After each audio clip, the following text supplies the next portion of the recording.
These days, every season seems to have that one anime that dominates the internet. No matter where you look, it's everywhere. And with how massive the anime community has become, this kind of hype isn't all that rare anymore. But you know when it is rare? When it's an ecchi anime that breaks the internet. Now that's something special. So today I've got the top 10 ecchi anime that broke the internet. And without further delay, let's get started. So to start off, we have Ladies vs. Butlers. Now this show is pure chaos, cause within minutes of pressing play, you've got bath scenes, eyebrow-raising accidents, and every other ecchi trope you could imagine. And the story starts with the main character enrolling in an elite academy to become a butler. But his tough guy appearance causes non-stop misunderstandings. Surrounded by high-class girls with strong personalities, chaos becomes the daily routine of this dude. It's pure degeneracy, wrapped in glossy, early 2010s ecchi energy. And the internet nerds couldn't get enough of the accidental fall tropes and the shamelessness of the character designs. And somehow every female character is constantly half-dressed, mid-blush, and ready to swing between punching the main guy and falling in love with him hopelessly. This wasn't made to tell a story, this was made to stress test censorship bars. Then at the 9th spot, we've got Eromanga Sensei. This show took the Oremo formula, added twice the fan service, and somehow got even bolder. So here, our protagonist is a teen light novel author, and his illustrator is his reclusive little sister, who secretly draws some pretty questionable art under the name Eromanga Sensei. You already know where this is going, and so did the internet. This show broke records and moral compasses. The trailers were enough to spark flame wars, and once the full episodes hit, you could hear keyboards clacking in outrage or obsession worldwide. Sagiri's blushing, squeaky voice reactions and overly suggestive art sessions became instant meme material. Everyone said they hated it. Nobody stopped watching it, that's for sure. It's polished, loud, absurdly self-aware, and designed from the ground up to make people click play and instantly question their life choices. But it's actually mind-blowing how bold they got. For a moment, I thought I was isekai'd into another season of Yosuga no Sora, and I really don't want to see the light of day when that crap returns. Anyways, if you want to watch something fun and questionable at the same time, give the show a try. And here's a bonus trip for you. Go to Alabama before you watch it. It's safer there. Next at the 8th spot of today's list, we have Gata H Kei. This one slept on, but it's iconic. And I honestly have no idea how it got that much attention, but I'm definitely not complaining. So the story starts with Yamada, a high school girl who wants to lose her virginity and conquer 100 guys. Now, having ambitions is one thing, but this isn't ambition, it's beyond madness, and this girl, well, she's a disaster. Like full meltdown every time she makes eye contact with a boy, and this show is weird in its own way. It's part adult comedy, part mental breakdown, and all degeneracy, with weirdly relatable teenage awkwardness, and the show is absolutely packed with lewd jokes and daydreams that I definitely can't describe here. The real win is that it nails the vibe of being a hormonal, overthinking, fantasy-prone mess. And somehow, it still keeps things goofy and weirdly wholesome. And when it aired, forums lit up with, "Did she just say that?" threads. Every episode felt like it got past the censors by mistake, and yet, it still had more heart than most of its genre. So go and give it a try, you may just like it. After that, at number 7, we have Chained Soldier. Now, even before the anime was released, the series was already all over the internet. No, not because the story was awesome or some insane fight happened. It was because almost every guy on the internet wanted to be stepped on by one specific female character in the series. Yeah, you guys are definitely going to hell.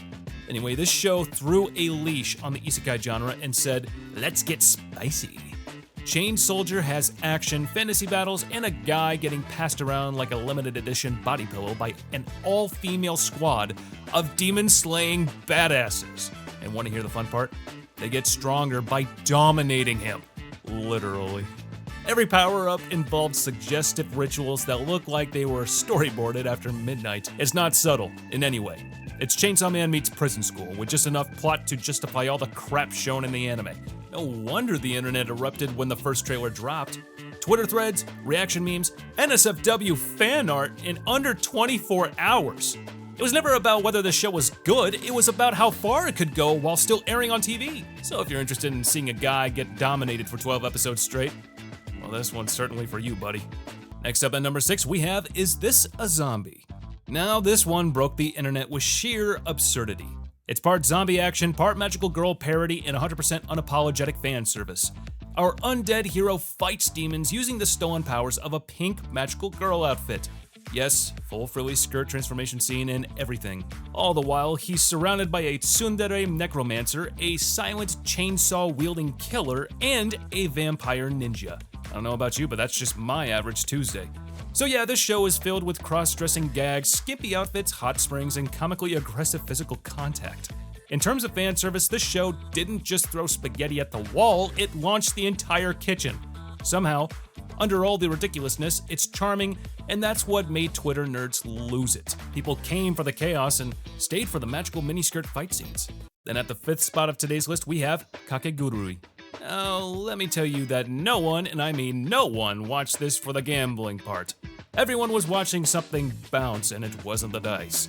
On the surface, this one's just about high-stakes gambling at an elite school. In practice, it's ecstasy-fueled facial expressions, leg-crossing fan service, and scenes where winning a poker hand looks exactly like something that's available on a specific website. Yumeko didn't just gamble with cards, she gambled with sanity, and the internet loved it. And whose idea was it to let Mappa work on an ecchi anime? They made it so hot that it doesn't even need the cliched stuff. The normal stuff was enough to make the nerds explode. And the cosplayers had a field day with this one. The TikTok trends were literally everywhere. That red uniform and Yumeko's wild eyes became iconic. It wasn't the ecchi, it was the energy.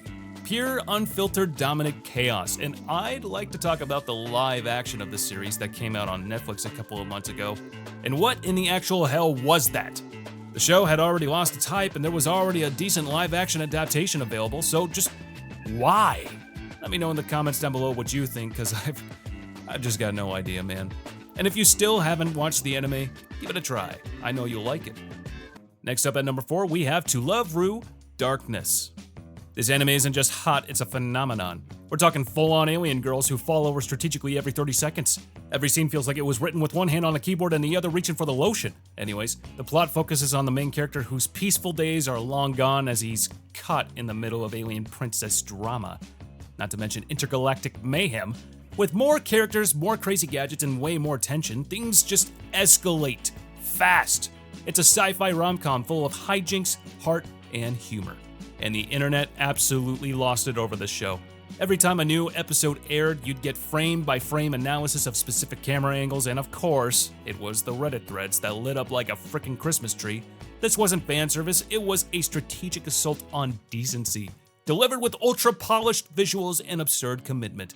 It's S-tier ecchi content, and it knew it. So if you want to have a fun time by watching some pretty questionable stuff, watch this. Then at the 3rd spot of today's list, we've got Gushing Over Magical Girls. Now this one flips the script. A magical girl fan becomes a villainess, gets corrupted, and starts obsessing over the very heroines she used to idolize. And by obsessing, we mean drooling, blushing, and fantasizing while fighting them in, very questionable gear. It's Madoka Magica meets Kill La Kill, but if the fan service was the entire plot. And it's absolutely peak. This is the culmination of 70+ years of Japanese animation. It doesn't get better than this, ladies and gentlemen. This show is the crowning achievement of anime itself.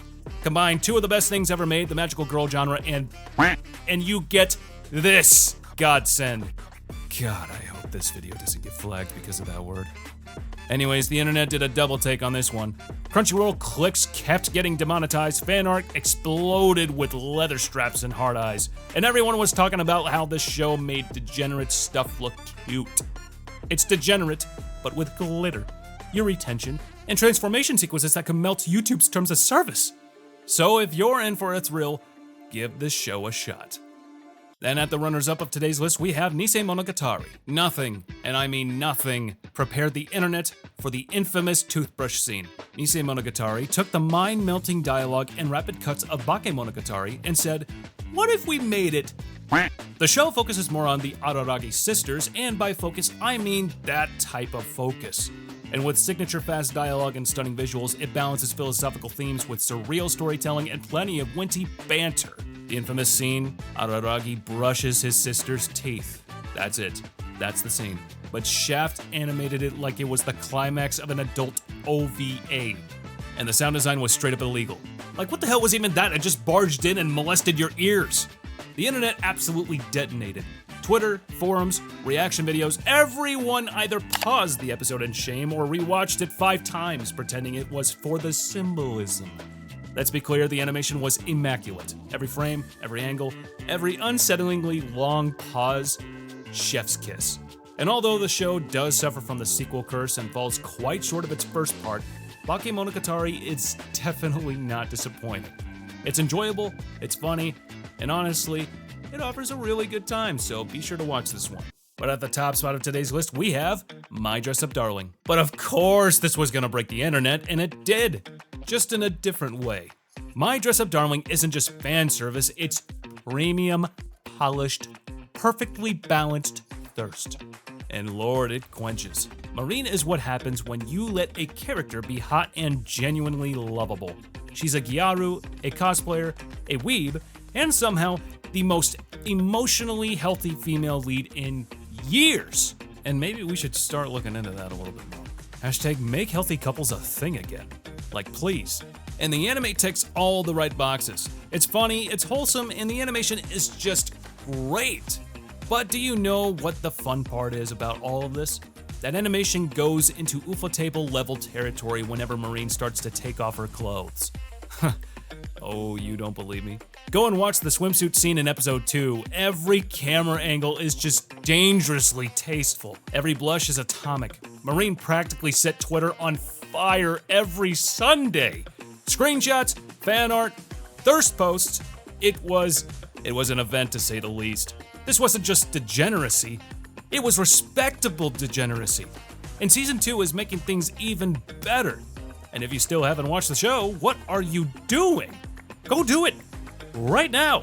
Well, that's the list for today, guys. If you made it this far, please be sure to comment down below on which anime you think should have been on this list.